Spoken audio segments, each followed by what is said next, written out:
వన్నికుల క్షత్రియ వన్నరెడ్డి పల్లెరెడ్డి సమన్వయ సంక్షేమ సంఘ సభకు వచ్చిన ప్రతి ఒక్కరికి పేరు పేరున మనస్ఫూర్తిగా నమస్కారం తెలియజేసుకుంటున్నాను. ఈరోజు ఈ కార్యక్రమానికి ముఖ్య అతిథిగా వచ్చిన మన ఎమ్మెల్సీ సిపాయి సుబ్రహ్మణ్యం అన్నకి కూడా మనస్ఫూర్తిగా కృతజ్ఞత తెలియజేసుకుంటున్నాను. ఈరోజు నేను స్ఫూర్తిగా మాట్లాడాలనుకుంటున్నాను ఇక్కడ ఉన్న అందరికీ కూడా, ఎందుకంటే స్పీచ్లు ఇవ్వటం వేస్ట్. మీరందరూ కూడా గత 5 సంవత్సరాలు ఈ 5 సంవత్సరాల పరిపాలన చూస్తే చాలు. చంద్రబాబు నాయుడు 14 సంవత్సరాలు అవసరంలా, లాస్ట్ 5 years ఆయన పరిపాలించిన 5 ఏళ్ళు, ఇప్పుడు జగనన్న పరిపాలిస్తున్న 5 ఏళ్ళు. చంద్రబాబు నాయుడు దృష్టిలో బీసీలంటే బాబు క్యాస్ట్, ఆయన సామాజిక వర్గం, వాళ్ళకి చేసుకుంటే బీసీలు చేశారని కలవకంటున్నాడు. కానీ జగన్మోహన్ రెడ్డి గారి దృష్టిలో బీసీలు అంటే బ్యాక్వర్డ్ క్యాస్ట్ కాదు, బ్యాక్ బోన్ క్యాస్ట్. ఈరోజు బీసీలకి ఎంత ప్రయారిటీ జగన్మోహన్ రెడ్డి గారు ఇస్తున్నారో ఇక్కడున్న అన్నదమ్ములకి అక్క చెల్లెలకి అందరికీ కూడా బాగా తెలుసు. దానికి నిలువెత్తు సాక్ష్యం మీ పక్కనే ఉంది. ఎమ్మెల్సీగా మన సిపాయి సుబ్రహ్మణ్యం అన్నకి ఇచ్చారు. అలాగే మన జిల్లా అధ్యక్షుడిగా భరతులు పెట్టి ఆయనకి ఎమ్మెల్సీ ఇచ్చి ఈరోజు ఎమ్మెల్యేగా కంటెస్ట్ చేసే అవకాశం ఇచ్చి ఏ విధంగా ముందుకు నడిపిస్తున్నారో మనం చూస్తున్నాం. అలాగే బీసీలు రాజ్యసభ చూస్తే మీకు మోపిదేవి గారు కానీ, పిల్లి సుభాష్ గారు కానివ్వండి, అలాగే బీదా మస్తాన్ గారు కానివ్వండి, కృష్ణయ్య గారు కానివ్వండి, 4 ఇచ్చాం రాజ్యసభ సభ్యులుగా.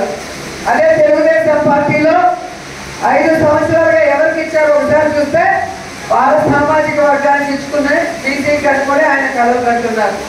ఈరోజు నేను గర్వంగా చెప్పగలను, జగన్మోహన్ రెడ్డి గారు ఈ 5 సంవత్సరాల కాలంలో చూస్తే స్పీకర్గా బీసీకి ఇచ్చారు తెలుసా. అలాగే క్యాబినెట్ మినిస్టర్లు 11 మంది ఉన్నారు. అలాగే మీరు చూస్తే రాజ్యసభ సభ్యులు 4 ఇచ్చాం. లోక్సభలో ఎంపీలుగా 6 మందికి అవకాశం ఇచ్చారు. ఎమ్మెల్యేలుగా 31 మందికి బీసీలకు అవకాశం ఇచ్చారు జగనన్న. ఈరోజు ఎమ్మెల్సీలుగా 12 మంది బీసీలకు మనం అవకాశం ఇచ్చాం. అలాగే బీసీ కార్పొరేషన్ 56గా డివైడ్ చేసి 56 మంది చైర్మన్లు పెట్టి వారి ద్వారా బీసీలకు రావాల్సిన అన్ని సంక్షేమ పథకాల్ని ఈరోజు వారి వద్దకే, వారి ఇంటికే, వారి అకౌంట్కే పంపించడం జరుగుతుంది.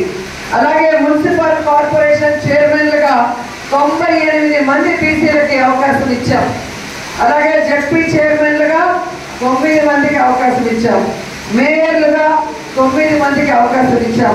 ఇది ఎందుకు చెప్తున్నానంటే చంద్రబాబు నాయుడు ఎన్నికలు వస్తే చాలు బీసీల మీద ప్రేమలు కురిపించి మాయ మాటలు చెప్పి ఎలాగోలాగా బీసీల ఓట్లు దండుకోవాలనుకుంటున్నాడే తప్ప 2014లో 2019లో ఆయన చేసిన వాగ్దానాలు బీసీల కోసం ఎన్ని నెరవేర్చారో ప్రజల్లోకి వచ్చి డిస్కషన్ పెట్టమనండి. ఈరోజు మాట్లాడతాడు 50 సంవత్సరాలకే పెన్షన్ ఇస్తాను, 5 సంవత్సరాల్లో 1,00,000 కోట్లు ఖర్చు పెడతాను, ఇలాంటి మాటలు చెప్పి మోసం చేయాలనుకుంటున్నాడే కానీ మరి ఎందుకు 2014లో 143 హామీలు ఇచ్చావు, ఎందుకు చేయలేకపోయావు? ఈరోజు జగన్మోహన్ రెడ్డి గారు పాదయాత్రలో ప్రతి వర్గాన్ని చూశాడు, వాళ్ళ కష్టాలు విన్నాడు, అవన్నీ దూరం చేస్తానని మాట ఇచ్చాడు. ఈరోజు నా ఎస్సీలు, నా ఎస్టీలు, నా బీసీలు, నా మైనారిటీలు అంటూ పేదవాళ్ళందరినీ కూడా తన కుటుంబ సభ్యులుగా భావించాడు.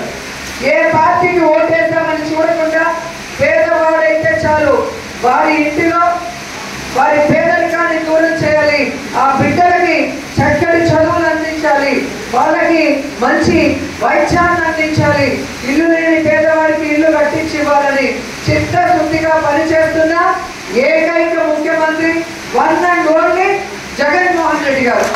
అలాంటి ముఖ్యమంత్రిని మనం కాపాడుకున్నప్పుడే ఈ సంక్షేమ పథకాలు, ఈ వాలంటీర్ వ్యవస్థ, ఈ సచివాలయ వ్యవస్థ ద్వారా మీ ఇంటి వద్దకే, మీ అకౌంట్లకే వస్తాయి. 2 నెలల్లో ఈరోజు ఎలక్షన్ అనగానే చంద్రబాబు నాయుడు ఏ విధంగా లెటర్లు పెట్టించి పెన్షన్లు ఇంటికి రావు. వస్తున్నాయా? ఇంటికి రావట్లేదు. 58 నెలలుగా వచ్చింది కదా. 58 నెలలుగా మీకు కష్టం లేకుండా పొద్దున్నే మీ ఇంటికి వచ్చి తలుపు కట్టించేవాడు. ఈ రోజు చూసావా, ఎలక్షన్ అనగానే చంద్రబాబు నాయుడు లెటర్లు పెట్టి ఈ 46 డిగ్రీలు 47 డిగ్రీల ఎండలో ముసలోళ్ళు, వికలాంగులు, వితంతువులు ఎంత ఇబ్బంది పడిపోతున్నారో టీవీల్లో మీ ఊర్లలో మీరు చూస్తున్నారు. 2 నెలలకి ఎట్లుంటే సైకిల్ కొట్టేస్తే పరిస్థితి ఏంటి? సచివాలయం ఉండదు, వాలంటీర్ ఉండదు, మీకు అమ్మఒడి ఉండదు, ఆసరా ఉండదు, చేయిక ఉండదు. పెన్షన్ అయితే ఇంక మీరు నెలంతా తిరుగుకుంటూ ఉంటారు మండల ఆఫీస్ చుట్టూ, మున్సిపల్ ఆఫీస్ చుట్టూ. సో మీకు మంచి చేసే జగనన్న కావాలా, మిమ్మల్ని ఇబ్బంది పెట్టి అబద్ధాలు చెప్పి మోసం చేసే చంద్రబాబు నాయుడు కావాలని ఒకసారి ఆలోచించాలి. ఎన్నిక వస్తే వస్తారు, కాలనీకి వస్తారు, బీసీ కాలనీకి, ఎస్సీ కాలనీకి, ఎస్టీ కాలనీకి. ఈ 5 ఏళ్ళు కనిపించిన వాళ్ళు ఈరోజు వచ్చేసి మీకు గుడి కట్టిస్తాం, మీకు అది చేస్తాం, మీకు పొలుపు చేస్తాం, మీకు ఇది చేస్తాం. 5 ఏళ్ళు ఎక్కడికి వెళ్ళాలని అడగండి. కోవిడ్ వచ్చినప్పుడు ఎక్కడికి వెళ్ళారు? వైఎస్ఆర్ కాంగ్రెస్ పార్టీ వాళ్ళు మాత్రమే ప్రజల్లో ఉన్నారు. ప్రజల కష్ట సుఖాలు తెలుసుకున్నారు. జగన్మోహన్ రెడ్డి గారు ఇంటింటికి ఏఎన్ఎంని, ఆశా వర్కర్ని పంపించి ఎవరెవరికి ఏంటి ఫీవర్ వచ్చిందా, మీకు కరోనా వచ్చిందా అని టెస్టింగ్లు చేయించారు ఫ్రీ ఆఫ్ కాస్ట్. మన చుట్టుపక్కల ఉంది తెలంగాణ, తమిళనాడు, కర్ణాటకలో ఏ ప్రభుత్వమైనా చేసిందా? ఎవరు చేయలేదు. ఒక్క ఆంధ్రప్రదేశ్లో జగనన్న మాత్రమే ఫ్రీగా చేయించాడు. ఎవరికైనా కరోనా వస్తే కోవిడ్ సెంటర్లు పెట్టి పౌష్టికమైన ఆహారం ఇచ్చి మెడిసిన్స్ ఇచ్చి మిమ్మల్ని కాపాడుతున్నాడు. ఎవరికైనా కరోనా సీరియస్ అయితే ఆరోగ్యశ్రీ కింద 2 లక్షల పైగా మీకు ఖర్చు చేశారు. ఆ తర్వాత ఫ్రీ ఆఫ్ కాస్ట్ వ్యాక్సినేషన్ వేయించారు. ఆ రోజు తెలుగుదేశం వాళ్ళు ఎవరు కలిపిలా, చంద్రబాబు నాయుడు నుంచి లోకల్ లీడర్, గల్లీలో లీడర్ కూడా కలిపిలా. ఈ రోజు ఎలక్షన్ అనగానే వస్తారు, మగవాళ్ళకి మందిస్తూ ఉంటారు, ఆడవాళ్ళకి చీరిస్తూ ముక్కు కొట్టేస్తూ ఉంటారు. వాటితో జీవితం గడుస్తుందా? 5 ఏళ్ళు మీకు మంచి చేసిన వాళ్ళు కావాలనేది ఆలోచించాలి. ఈరోజు పేదవాళ్ళంటే తెలుగుదేశం వాళ్ళకి చీప్ ఆలోచన. 5 ఏళ్ళు వాళ్ళ అధికారంలో ఉంటే డబ్బున్న వాళ్ళకే నారాయణ చైతన్య స్కూల్ బాగుండాలి, గవర్నమెంట్ స్కూల్ అన్నీ కూడా నాశనం అయిపోవాలి. కార్పొరేట్ హాస్పిటల్ బాగుండాలి, గవర్నమెంట్ హాస్పిటల్ అన్నీ నాశనం అయిపోవాలి. ఈ రోజు ఎలా ఉన్నాయి హాస్పిటల్? ప్రైవేట్ హాస్పిటల్ కన్నా మన ప్రభుత్వ హాస్పిటలే బెస్ట్గా ఉన్నాయి. డాక్టర్లు కానీ, మెడిసిన్స్ కానీ, ట్రీట్మెంట్ కానీ. అలాగే ప్రైవేట్ స్కూల్స్ కన్నా ప్రభుత్వ స్కూల్ బెస్ట్గా ఉన్నాయి. కూర్చోడానికి బెంచీలు అయినా, చదవడానికి గ్రీన్ బోర్డు అయినా, డిజిటల్ క్లాస్ రూమ్ అయినా, పిల్లలకి బుక్స్ అయినా, డిక్షనరీ అయినా, డ్రెస్ అయినా, తినే భోజనం అయినా, తాగే ఆర్వో వాటర్ అయినా, బాత్రూమ్కి వెళ్ళినా నీట్గా. CBSE syllabus, English medium, Amma Vodi మళ్ళీ మీ పిల్లల్ని చదివించడానికి మళ్ళీ మీకు. ఎందుకంటే మీరు పనికి పంపించకుండా పిల్లల్ని స్కూల్కి పంపించారు. వాడు చదువుకుంటే రేపు మంచి డాక్టరో, ఐఏఎస్ ఆఫీసరో, ఇంజనీరో అయితే మీరందరూ బాగుంటారని. మీ పేదరికాన్ని దూరం చేయడానికి మీకు సంక్షేమ పథకాలు ఇస్తూనే మీ పిల్లలకి ఆరోగ్యంగా మంచి భోజనంతో పాటు చక్కటి చదువును అందించి వాడికి చక్కగా ఉద్యోగ అవకాశాలు కూడా. ఈరోజు మీరు సచివాలయ వ్యవస్థలో చూస్తే 60% బీసీ పిల్లలకే ఉద్యోగ అవకాశాలు, అది కూడా ప్రభుత్వ ఉద్యోగ అవకాశాలు ఇచ్చిన ఘనత ఈ దేశ చరిత్రలోనే జగనన్నకు మాత్రమే దక్కింది.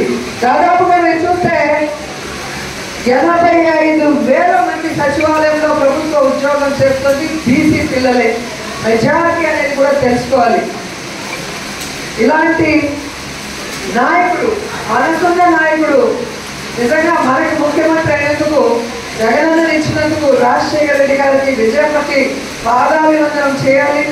ఎందుకంటే మామూలుగా డబ్బు ఉంది అంటే రిలాక్స్గా ఉండాలి అనుకుంటారు, కష్టపడాలో అవమానపడాలని అనుకోరు. కానీ రాజశేఖర రెడ్డి గారు చనిపోయాక రాజశేఖర రెడ్డి గారిని నమ్ముకున్న ప్రజలకి అండగా నిలబడాలని జగనన్న తండ్రి కోసం పావురాల గుట్టలో ప్రమాణం చేశాడు. ఆ తర్వాత సోనియా గాంధీ కానీ, చంద్రబాబు నాయుడు కానీ, అలాగే పవన్ కళ్యాణ్ కానీ, బీజేపీ కానీ ఎన్ని అవమానాలు, ఎన్ని కష్టాలు, ఎన్ని దొంగ కేసులు, ఎన్ని ఇబ్బందులు పెట్టారు. ఆయన చంపాలన్న ప్రయత్నం కూడా పాదయాత్రలో చేశారు, మొన్న చేశారు. ఏ రోజైనా మనకెందుకు అనుకున్నారా? లేదు. వాళ్ళ నాన్నని నమ్ముకున్న ప్రజలు బాగుండాలి, వాళ్ళ మొహంలో చిరునవ్వు చూడాలి అని చిత్తశుద్ధిగా ఆయన ఆ రోజు నుంచి ఈ రోజు వరకు పనిచేస్తున్నాడు. నా ప్రజలు నాకున్నారు, నా ప్రజల ఆశీస్సులు భగవంతుడి ఆశీస్సులు ఉంటే చాలు అని మిమ్మల్ని నమ్ముకొని మీకోసం పనిచేస్తున్నాడు. కానీ దొంగలు డబ్బు ఉన్న వాళ్ళకి మంచి చేస్తారు, ఎలక్షన్ అయితే పేదవాళ్ళకి డబ్బు ఇచ్చి మందికి కొనేయచ్చులే అని కేర్లెస్ గా మాట్లాడుతున్నారు. పేదవాళ్ళు అంటే చులకన భావం ఉన్న ఆ తెలుగుదేశానికి జనసేనకి బుద్ధి చెప్పాలని కూడా ఇక్కడికి వచ్చిన ప్రతి ఒక్కరికి కూడా తెలియజేసుకుంటున్నా.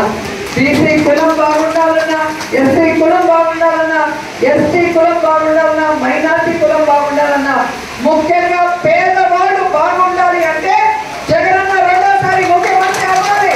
జగనన్న ముఖ్యమంత్రి అవ్వాలంటే ప్రతి నియోజకవర్గంలో కూడా వైఎస్ఆర్ కాంగ్రెస్ పార్టీకి సంబంధించిన ఎమ్మెల్యేలు ఎంపీలు గెలవాలి. ఈరోజు ఏమీ చేయకుండా వచ్చి మాకు ఓటేమని తెలుగుదేశం వాళ్ళు అడుగుతుంటే అన్ని చేసిన మేము అడగడంలో తప్పుందా?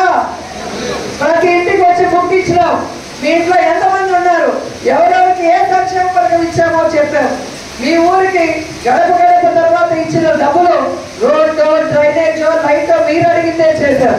అది కాకుండా సచివాలయం కట్టించాం, ప్రతి సచివాలయ పరిధిలో ఆర్బీకేలు కట్టించినాం, హాస్పిటల్ అన్ని రెన్యువేట్ చేశాం, స్కూల్స్ రెన్యువేట్ చేశాం. 5 సంవత్సరాల కాలంలో 2.5 సంవత్సరాలు కోవిడ్కి పోతే మిగతా టైంలో 30 ఏళ్లలో జరగని అభివృద్ధి మేము చేసి చూపించాం. మీరు ఎక్కడైనా వచ్చి చూపించమనంటే నేను వచ్చి చూపిస్తాను. గతంలో తెలుగుదేశం కానీ కాంగ్రెస్ కానీ చేయలేని వైఎస్ఆర్ కాంగ్రెస్ చేసి చూపించింది. ఇది జగనన్న ఆశీర్వాదం అని కూడా ఈ సందర్భంగా తెలియజేసుకుంటున్నాను. ఇలాంటి ఎమ్మెల్యేలని ఆశీర్వదించాల్సిన బాధ్యత కూడా ప్రజలు తీసుకుంటే రాబోయే కాలంలో మళ్ళీ 5 సంవత్సరాలు మరింత సంక్షేమాన్ని, మరింత అభివృద్ధిని మీకు అందించే విధంగా మీ ఆడపడుచుగా ఇక్కడ మీ ఇంటి దగ్గరే ఉన్నాను. ఆల్రెడీ 10 ఏళ్ళుగా మీతోనే ఉన్నా. ఎప్పుడు మా ఇంటికి వచ్చినా నేను అక్కడే ఉంటా. ఏ నాయకుడు ఏ టైంలో ఫోన్ చేసినా ఫోన్ ఎత్తా. ఎవరికి ఏ సమస్య వచ్చినా తీర్చడానికి మేము ముందుకు పరిగెడుతున్నాం. ఇలాంటి వాళ్ళు కావాలా? కరోనా వస్తే హైదరాబాద్లో దాక్కుని మా తాతలు నేతలు తాగారు, మా మూతులు వాసన చూడండి అని మా నాయన ఎమ్మెల్యే 35 సంవత్సరాలు నాకు ఓటైంది అంటాడు. 35 సంవత్సరాలు వాళ్ళ నాన్న అప్పుడు ఆయన ఏదైనా చేస్తుంటే దానికి ఓట్లు వేసేస్తాం. నువ్వేం చేసినావు? అపోజిషన్లో నేను ఉన్నప్పుడు ఎంత కష్టపడ్డాను, ఎన్ని ఇష్యూస్ మీద ఫైట్ చేశాను మీరే చూస్తారు. ఎమ్మెల్యే కాకముందు ఈ కాన్ఫరెన్స్లో ఉన్నా, ఎమ్మెల్యేగా అపోజిషన్లో ఉన్నప్పుడు ఎంత ఫైట్ చేసినానో మీరు చూశారు. ఎమ్మెల్యే గవర్నమెంట్లో ఉన్నప్పుడు ఎంత కష్టపడ్డానో చూసినా. మరి వయసులో ఉన్న ఆ కాంగ్రెస్ నాయకుడు కానీ తెలుగుదేశం పార్టీ నాయకుడు కానీ కరోనాలో ఎక్కడికి పోయినాడు? ఈ 5 సంవత్సరాలు ఎక్కడికి వెళ్ళినారు? ఏం చేసినారు? ప్రజలకు చెప్పాలి, అవునా కదా? కాబట్టి ఈరోజు పని చేసే ఎమ్మెల్యేలు మీరు బాగా చూసుకొని ప్రతి మనిషికి 2 ఓట్లు ఉంటాయి, ఒకటి ఎమ్మెల్యేకి ఒకటి ఎంపీకి. మీరేయటమే కాకుండా మీ బంధువులకి మీ ఫ్రెండ్స్కి కూడా చెప్పి మనం జగనన్న ప్రభుత్వంలో సుఖంగా సంతోషంగా ఉన్నాం, రోజంలో మనకి ఏ కష్టం ఇవ్వకుండా పార్టీ చూడకుండా ప్రతి పేదవాడికి అన్నీ అందిస్తుంది, అమ్మని మనం గెలిపించుకోవాలి అని మీరందరూ కూడా మాట్లాడుకొని ఈ 5 మండలాల్లో మనకి వన్యకుల క్షత్రియ కానీ వన్యరెడ్లు కానీ పల్లెరెడ్లు కానీ చాలా మంది ఉన్నారు. వీళ్ళందరూ కూడా జగనన్న ప్రభుత్వంలో మాత్రమే గౌరవంగా సంతోషంగా ఉన్నారు. కష్టాలన్నీ కూడా దూరం చేసే విధంగా పనిచేస్తూ ఉన్నాం మేము. కాబట్టి మీరందరూ కూడా ఈ సమన్వయ మీటింగ్కి వచ్చిన వాళ్ళు వీటి ఊర్లకు వెళ్ళిన తర్వాత వీటి మీద ఇప్పుడు నేను చెప్పినవన్నీ కూడా మీరు కూడా క్రాస్ చెక్ చేసుకోండి. ఇవన్నీ జరిగాయా లేదా, జగనన్న చేశాడా లేదా, చంద్రబాబు నాయుడు ఏం చెప్పారు 2014లో, ఏం చేశాడో అనేది కూడా కనుక్కుంటే చంద్రబాబు నాయుడు చేసింది శూన్యం. చంద్రబాబు నాయుడికి బీసీ అంటే బాబు క్యాస్ట్, బాల సామాజిక వర్గం. జగనన్న దృష్టిలో బీసీ అంటే బ్యాక్ బోన్ క్యాస్ట్. మీకోసం ఆయన ఎంత ముందుకు వెళ్ళారు, ఎన్ని రకాలుగా మిమ్మల్ని ఆశీర్వదించారో కూడా గుర్తుపెట్టుకొని వైఎస్ఆర్ కాంగ్రెస్ పార్టీకి జగనన్నకి మాకు సపోర్టివ్గా ఉండాలని ప్రతి ఒక్కరి చేతులెత్తి కోరుకుంటూ సెలవు తీసుకుంటున్నాను.